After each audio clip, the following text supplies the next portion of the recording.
दी loud Bihar आप इस channel से जोड़कर रोजाना ताज़ा अपडेट पा सकते हैं, जैसे दिन भर की ताज़ा खबर, सरकार की नई योजनाएं, नए नियम, स्कूल कॉलेज स्कॉलरशिप, रोजगार। बिहार का सुपर संडे, 3 बड़े नेता, 4 बड़ी रैलियां, 1 चुनावी संदेश। पटना 29 जून 2025। बिहार की राजनीति में रविवार का दिन सुपर संडे के रूप में इतिहास में दर्ज हो गया। राज्य के 3 प्रमुख राजनीतिक चेहरों तेजस्वी यादव, चिराग पासवान और उपेंद्र कुशवाहा ने एक ही दिन अलग अलग जिलों से चुनावी बिगुल फूंका। इसके अलावा राजधानी पटना में 2 बड़े सामाजिक आंदोलनों ने राजनीतिक फिजा में हलचल पैदा कर दी। यह आयोजन बिहार विधानसभा चुनाव 2025 के लिए मतदाताओं को अपने पक्ष में करने की एक सुनियोजित रणनीति का हिस्सा था। तेजस्वी यादव का वैश्य प्रतिनिधि सम्मेलन, पटना बापू सभागार। राजद नेता तेजस्वी यादव ने राजधानी पटना के बापू सभागार में वैश्य प्रतिनिधि सम्मेलन का आयोजन किया, जिसमें उन्होंने व्यापारी और मध्यम वर्ग को साधने की कोशिश की। तेजस्वी की प्रमुख बातें। समय सीमा का आह्वान। तेजस्वी ने कहा, हमें 20 महीने दीजिए, बिहार बदल देंगे। यह बयान उन्होंने एनडीए सरकार के 15 वर्षों के शासन के विरुद्ध दिया, जिसे उन्होंने निष्क्रिय और दिशाहीन बताया। युवाओं को प्राथमिकता। रोजगार, पलायन, गुणवत्तापूर्ण सरकारी स्कूल, संतुलित भोजन योजना और उच्च शिक्षा के लिए स्मार्ट एजुकेशन सिटी जैसी योजनाओं की घोषणा की गई। राजनीतिक समर्थन। कांग्रेस ने तेजस्वी को महागठबंधन का संभावित मुख्यमंत्री चेहरा घोषित कर दिया है, जिससे उनके नेतृत्व को नई धार मिली है।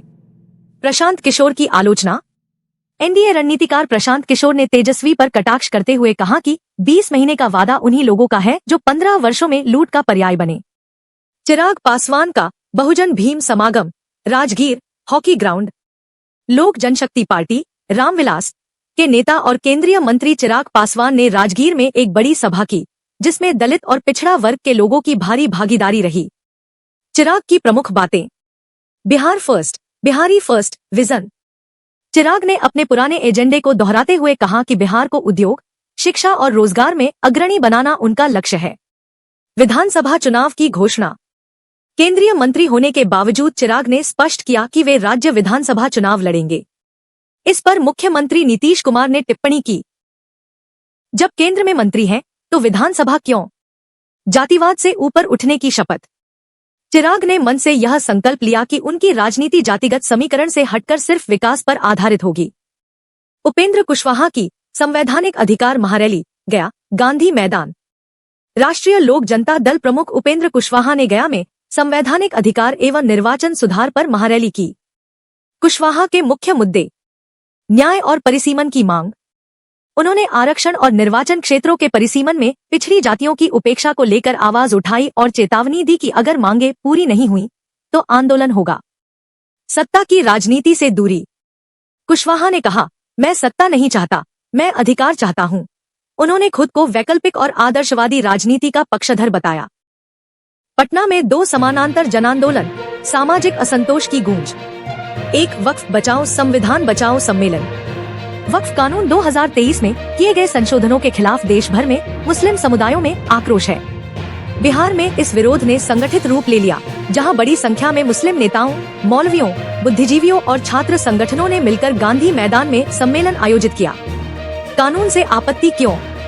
नया वक्फ संशोधन बिल केंद्र सरकार द्वारा 2023 में लाया गया था, जिसमें वक्फ संपत्तियों पर केंद्र और राज्य सरकारों को निगरानी और पुनः अधिग्रहण का अधिकार दिया गया। मुस्लिम संगठनों का आरोप है कि यह कानून धार्मिक अल्पसंख्यकों की संपत्ति अधिकारों का हनन करता है।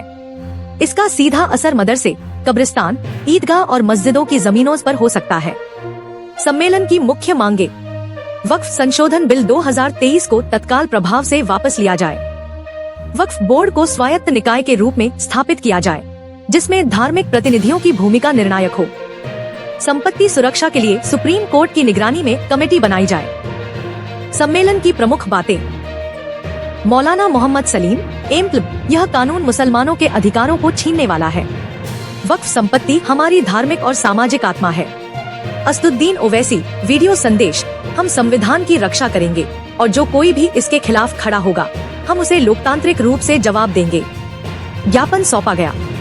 राज्यपाल और प्रधानमंत्री को संबोधित ज्ञापन जिलाधिकारी के माध्यम से भेजा गया। इसमें चेतावनी दी गई कि अगर यह कानून वापस नहीं लिया गया तो देशव्यापी आंदोलन होगा। 2. शिवाजी महाराज प्रतिमा रैली। वर्ष 2021 से लगातार यह आंदोलन बिहार के कई जिलों में चल रहा है। मांग है कि छत्रपति शिवाजी महाराज की एक भव्य प्रतिमा पटना के मरीन ड्राइव गंगा पथ पर स्थापित की जाए।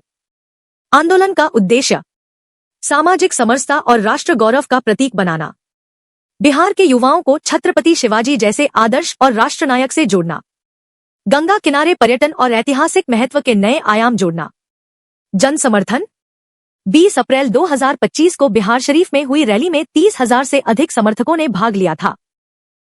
29 जून की रैली में राजधानी के विभिन्न हिस्सों से आए हजारों छात्रों, युवाओं और सामाजिक कार्यकर्ताओं ने भाग लिया। प्रमुख वक्तव्य समिति अध्यक्ष विनोद कुमार ठाकुर, यह कोई जातीय या धार्मिक आंदोलन नहीं, यह सामाजिक एकता और ऐतिहासिक सम्मान की मांग है। समर्थकों ने जय शिवाजी, गर्व से कहो हम हिंदुस्तानी हैं जैसे नारों के साथ मार्च किया। ज्ञापन और मांग पटना के मरीन ड्राइव पर कम से कम 60 फीट ऊंची शिवाजी महाराज की प्रतिमा बनाई जाए। इसके लिए राज्य सरकार बजट और भूमि दोनों सुनिश्चित करे। यदि सरकार कोई कार्रवाई नहीं करती तो सड़क से विधानसभा तक आंदोलन होगा। राजनीतिक प्रतिक्रिया इन दोनों आंदोलनों पर सरकार ने अब तक कोई आधिकारिक बयान नहीं दिया है। विपक्ष ने सरकार पर निशाना साधा है कि वह धार्मिक और सांस्कृतिक मुद्दों से बचकर निकल रही है, जबकि जनता जवाब मांग रही है। एनडीए और प्रशांत किशोर का हमला, तेजस्वी की घोषणाएं, कैंपेन स्टंट, आरजेडी शासन को घेरा। पटना 29 जून 2025।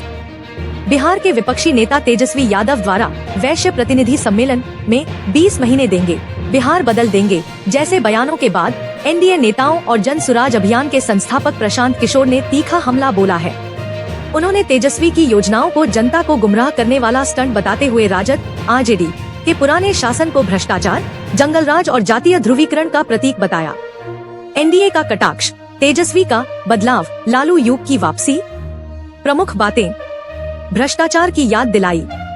बीजेपी के वरिष्ठ नेता और डिप्टी सीएम सम्राट चौधरी ने कहा, तेजस्वी यादव बदलाव की बात कर रहे हैं, लेकिन ये वही आरजेडी है जिसने लालू राबड़ी राज में बिहार को लूट लूट कर खोखला कर दिया था। अब 20 महीने में क्या होगा? नया घोटाला, नौजवानों को चेताया। सम्राट चौधरी और संजय जायसवाल ने युवाओं से अपील की कि वे तेजस्वी के चिकने चुपड़े भाषणों से सावधान रहें, क्योंकि यह केवल लोकलुभावन राजनीति है। महागठबंधन पर तंज। एनडीए नेताओं ने यह भी कहा कि कांग्रेस और आरजेडी का गठजोड़ सिर्फ परिवारवाद और सत्ता की लोलुपता के लिए है, न कि बिहार के विकास के लिए। प्रशांत किशोर, पीके की तीखी प्रतिक्रिया। जन सुराज अभियान के संयोजक और चुनावी रणनीतिकार प्रशांत किशोर ने कहा, 20 महीने में बिहार बदलने की बात करने वाले लोग वही हैं जिनका 15 साल पुराना रिकॉर्ड लूट, जातिवाद, जंगलराज और घोटालों से भरा हुआ है। जनता अब भावुक नहीं, होशियार हो चुकी है। पीके की प्रमुख आपत्तियां, कैंपेन स्टंट करार दिया। उन्होंने तेजस्वी की घोषणाओं को इवेंट मैनेजमेंट बताया और कहा कि यह सिर्फ चुनाव जीतने के लिए बनाई गई स्क्रिप्ट है, जमीनी हकीकत से कोई लेना देना नहीं। बिना विजन वाली राजनीति। पीके ने कहा कि तेजस्वी के पास ना तो ठोस नीति है, ना ही प्रशासकीय अनुभव। सिर्फ नारों और वायदों से बिहार नहीं बदलता, इसके लिए जमीन पर उतरकर संघर्ष करना होता है। आरजेडी शासनकाल की याद दिलाई। उन्होंने लालू यादव के शासन की तुलना भ्रष्ट व्यवस्था और जातिवाद के चरम से की और कहा कि तेजस्वी उसी विरासत को आगे बढ़ा रहे हैं। बिहार में मोबाइल ऐप से ई वोटिंग की ऐतिहासिक शुरुआत, 6 नगर निकायों में देश का पहला प्रयोग। पटना 28 जून 2025। भारत में पहली बार मोबाइल ऐप के जरिए ई वोटिंग, इलेक्ट्रॉनिक वोटिंग की ऐतिहासिक शुरुआत बिहार में हुई है। 28 जून को राज्य के 6 नगर निकायों में यह अनूठा प्रयोग किया गया, जिसमें 51,155 पंजीकृत मतदाताओं ने मोबाइल फोन से अपने मताधिकार का प्रयोग किया। यह न केवल भारत के लिए बल्कि दुनिया के सबसे बड़े लोकतंत्र में चुनावी नवाचार की दिशा में एक क्रांतिकारी कदम माना जा रहा है। किन मतदाताओं को मिली सुविधा? इस ई वोटिंग में वे मतदाता शामिल किए गए जो सामान्य परिस्थितियों में मतदान केंद्र तक नहीं पहुंच सकते। वरिष्ठ नागरिक, सीनियर सिटीजन्स, दिव्यांग मतदाता, प्रवासी, माइग्रेंट मतदाता जो बिहार के निवासी हैं पर अन्य राज्यों या देशों में रह रहे हैं। इन सभी वर्गों के लिए यह प्रणाली सुगमता, सुलभता और पारदर्शिता के साथ मतदान का अवसर लेकर आई। इन नगर निकायों में हुआ पायलट प्रोजेक्ट।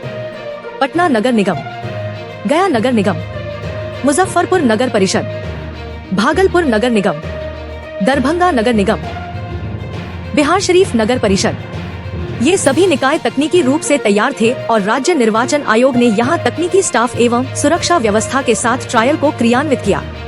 कैसे की गई ई वोटिंग?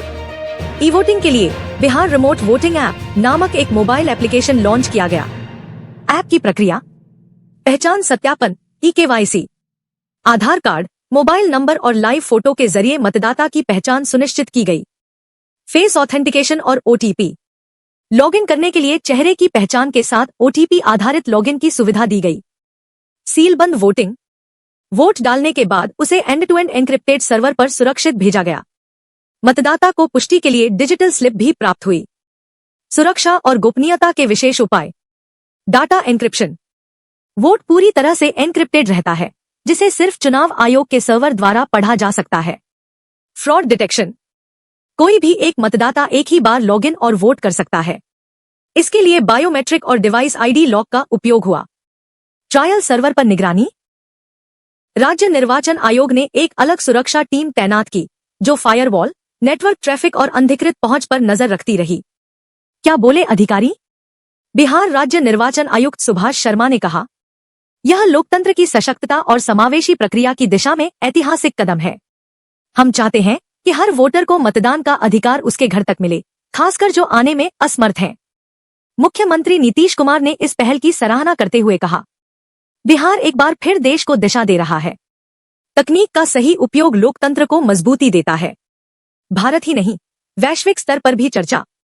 बिहार का यह प्रयोग सिंगापुर, अमेरिका और दक्षिण कोरिया जैसे देशों में पहले हो चुके सीमित प्रयोगों से तकनीकी दृष्टि से कहीं आगे है, क्योंकि यहाँ मोबाइल वोटिंग को सीनियर, दिव्यांग और प्रवासी मतदाताओं के लिए व्यवस्थित और सुरक्षित रूप से लागू किया गया। संयुक्त राष्ट्र डिजिटल गवर्नेंस रिपोर्ट में भी भारत के इस कदम की पूर्व संभावना की सराहना की गई थी। बिहार की राजनीति में नई एंट्री, वो विप पार्टी का पटना में उदय। पटना, 28 जून 2025। बिहार की राजनीतिक फिजा में एक नई हलचल देखी गई जब राजधानी पटना में विकास वंचित इंसान पार्टी वो विप के गठन की औपचारिक घोषणा की गई। यह पार्टी अब आगामी बिहार विधानसभा चुनाव 2025 में नई राजनीतिक ताकत के रूप में अपनी पहचान बनाने को तैयार है। संगठन का उद्देश्य है विकास से वंचित वर्गों की आवाज बनना और समावेशी राजनीति को बढ़ावा देना। घोषणा समारोह का आयोजन। स्थान: श्री कृष्ण मेमोरियल हॉल, पटना। मुख्य संयोजक: रवि प्रकाश विश्वकर्मा, पूर्व सामाजिक कार्यकर्ता और युवा उद्यमी। सह प्रवक्ता: रेणु कुमारी, पूर्व अध्यापिका और सामाजिक कार्यकर्ता। सभा में राज्य के विभिन्न जिलों से आए युवा, महिलाएं, किसान, छोटे व्यापारी, मजदूर संघों के प्रतिनिधि शामिल हुए, जो वर्षों से विकास की मुख्य धारा से कटे हुए महसूस करते थे। पार्टी का उद्देश्य और विचारधारा। वो विप यानी विकास वंचित इंसान पार्टी का उद्देश्य है उन लोगों की आवाज बनना जो पारंपरिक जातीय समीकरणों में कहीं खो जाते हैं, जिन्हें सरकारी योजनाओं का वास्तविक लाभ नहीं मिलता, जिनकी शिक्षा, रोजगार, स्वास्थ्य जैसी मूलभूत जरूरतें आज भी अधूरी है। पार्टी के 5 मुख्य एजेंडे: हर पंचायत में शिक्षा सुधार केंद्र, स्थानीय स्तर पर रोजगार गारंटी योजना, किसानों के लिए न्यूनतम समर्थन मूल्य सुनिश्चित करना, शहरी गरीबों के लिए फूड सब्सिडी कार्ड, सामाजिक न्याय और भ्रष्टाचार मुक्त शासन। संस्थापकों के वक्तव्य। रवि प्रकाश विश्वकर्मा, संस्थापक। हम विप नहीं हैं, लेकिन हमें विप बनने का अधिकार है। यह पार्टी उन सबकी है जिन्हें आज तक सिर्फ वोट बैंक समझा गया, जिनके लिए कोई विकास नहीं हुआ। रेणु कुमारी, प्रवक्ता। हर दल सिर्फ सत्ता चाहता है, लेकिन हमारी पार्टी सत्ता नहीं, सत्ता में भागीदारी और वास्तविक प्रतिनिधित्व चाहती है। हम विकास की जमीन पर राजनीति करेंगे, न कि धर्म या जाति पर।